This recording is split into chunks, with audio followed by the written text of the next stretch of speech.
सियासत की अपनी अलग एक जुबान होती है। लिखा हो जो इकरार तो इनकार पढ़ना। नागपुर हिंसा में लगी आग तो बुझ गई, लेकिन अभी भी इस पर सियासत सुलग रही है। विपक्ष लगातार महायुति सरकार पर हमलावर है तो मुख्यमंत्री देवेंद्र फडणवीस के तेवर तल्ख होते चले जा रहे हैं। नागपुर में जिस फहीम खान नाम के आरोपी को हिंसा का मास्टरमाइंड बताया जा रहा है, पुलिस उसे कस्टडी में पूछताछ कर रही है कि उसने ही हिंसा फैलाई या फिर उसका भी कोई आका है। लेकिन नागपुर हिंसा में महिला पुलिसकर्मियों से अभद्रता की खबरें आ रही है। बताया जा रहा है कि उपद्रवियों ने महिला पुलिसकर्मियों की वर्दी तक खींचने की कोशिश की, उन्हें छूने की कोशिश की, साथ ही अश्लील इशारे भी किए। आरोपी फहीम खान की वो तकरीर भी सामने आ चुकी है जिसके बाद हिंसा भड़कने का आरोप है। 39 साल का फहीम माइनॉरिटी डेमोक्रेटिक पार्टी का नेता बताया जा रहा है। 2024 में नागपुर से गडकरी के खिलाफ चुनाव भी लड़ चुका है। आइए आपको अपनी ये रिपोर्ट दिखाते हैं जिसके बाद हम चर्चा की शुरुआत करेंगे।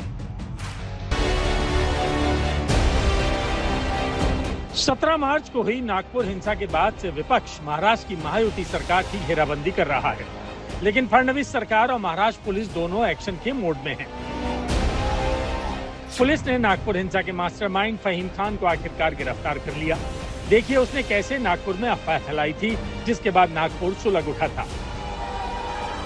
ठीक है, प्रदर्शन करना किसी के खिलाफ आपका संवैधानिक अधिकार है, लेकिन मुसलमानों की कलमे की चादर को जलाना ये कहाँ की बात हुई? वहाँ पर जो है कलमे की चादर को जलाई गई, जिसमें हमारे कुछ बंदों ने जाके विरोध किया और उसके बाद में प्रकरण सामने आया और पुलिस वालों ने लाठीचार्ज सिर्फ एक पक्ष के ऊपर किया, जबकि वो शांतिपूर्वक ढंग से वहाँ बैठकर सिर्फ ये डिमांड रख रहे थे कि जिन्होंने कलमे की चादर जलाई उनको अरेस्ट करो और उनको लेकर आओ। लेकिन मसला ये हुआ, आज यहाँ पे हमारे को जो है डीसीपी और एसीपी साहब ने जो है आश्वासन दिया कि, और वो हमेशा आश्वासन वाला लॉलीपॉप मिलता है हमारे को, जिसको हम बोलते हैं। अभी हमने वही बात की है कि आप कल बुलाओगे, उसको एक नोटिस देंगे और 2 घंटे के बाद में उसको सलाम दुआ कर देंगे, फिर उसकी डेयरिंग बढ़ जाएंगी और फिर यही काम करेगा। अब देखिए कैसे 17 मार्च को इन उपद्रवियों ने औरंगजेब का गुणगान कर भड़काऊ नारेबाजी की थी।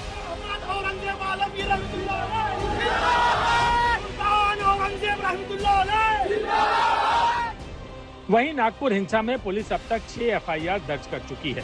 उपद्रवियों ने हिंसा के दौरान महिला पुलिसकर्मियों से बदसलूकी भी की थी, उन्हें भद्दे और अश्लील इशारे किए गए।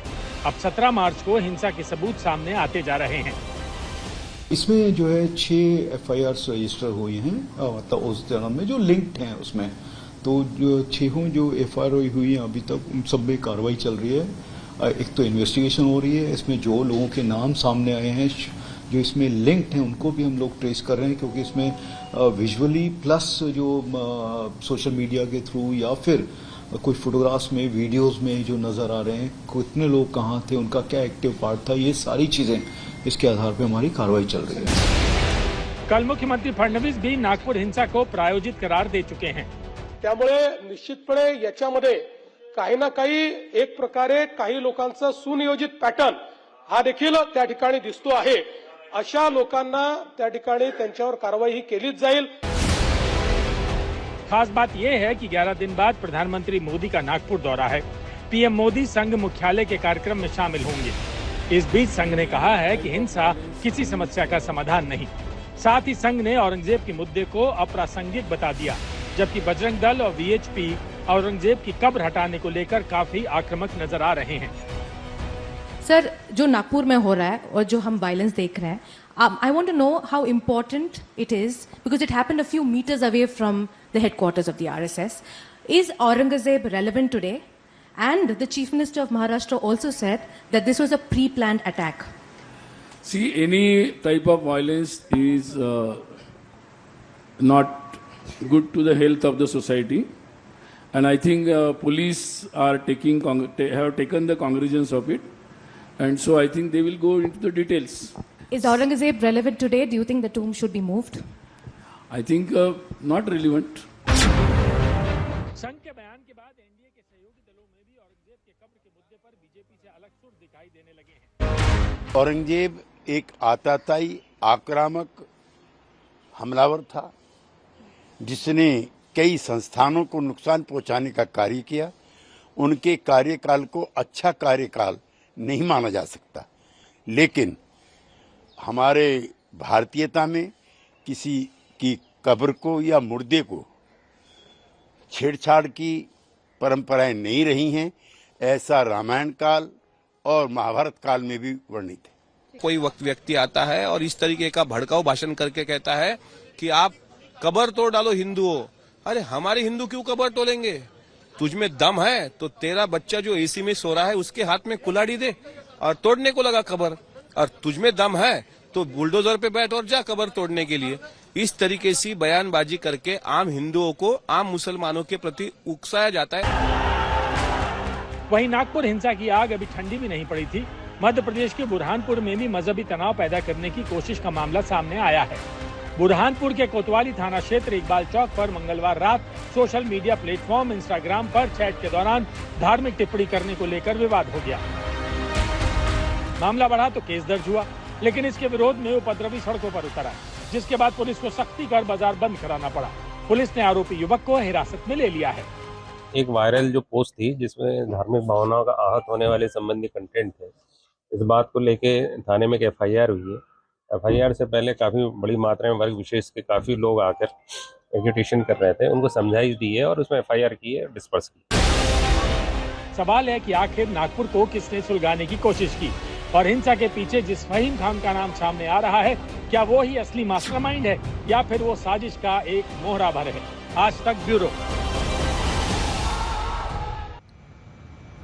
एक खास मेहमान हमारे साथ बहस में जुड़ रहे हैं। गौरव भाटिया राष्ट्रीय प्रवक्ता बीजेपी के हमारे साथ जुड़ गए हैं। आनंद दुबे राष्ट्रीय प्रवक्ता शिवसेना यूबीटी गुट के जुड़ गए हैं। शायना एनसी हमारे साथ, एकनाथ शिंदे मतलब जो शिवसेना है उससे जुड़ गई हैं। अनुराग भदौरिया प्रवक्ता समाजवादी पार्टी के जुड़ गए हैं।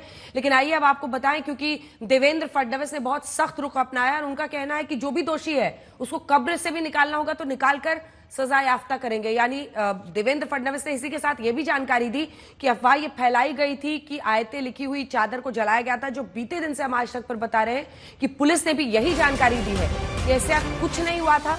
जो पुतला वहां पर मतलब जो प्रतीकात्मक रूप से पुतले वाली कब्र चलाई गई थी, उसके इर्द गिर्द ये खबर अफवाह के तौर पर वहां फैलाई गई कि पुतले के साथ आयत वाली चादर जलाई गई है, जबकि ऐसा नहीं था।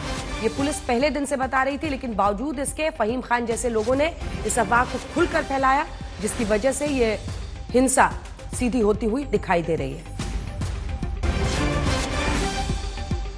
इस बीच आइए आपको बता देते हैं, सुबह 7 से 9 बजे महल परिसर से शिव जयंती कार्यक्रम का आयोजन हुआ था। ये हम आपको उस दिन की जानकारी दे रहे हैं जिस दिन ये हिंसा घटी, क्योंकि देखिए उसके बाद से बहुत कुछ बदल चुका है, लेकिन पुलिस ने अब धीरे धीरे पूरा सीक्वेंस जो है उसको किया है। लगभग शाम के 5 बजे 7 बजे के आसपास जो मुस्लिम युवक हैं वो इकट्ठा होने लगे। मुस्लिम युवक सड़कों पर नारेबाजी करने लगे और उसके बाद लगभग 7:15 साढ़े 7 के बीच में पुलिस पर पथराव करना उन्होंने शुरू कर दिया।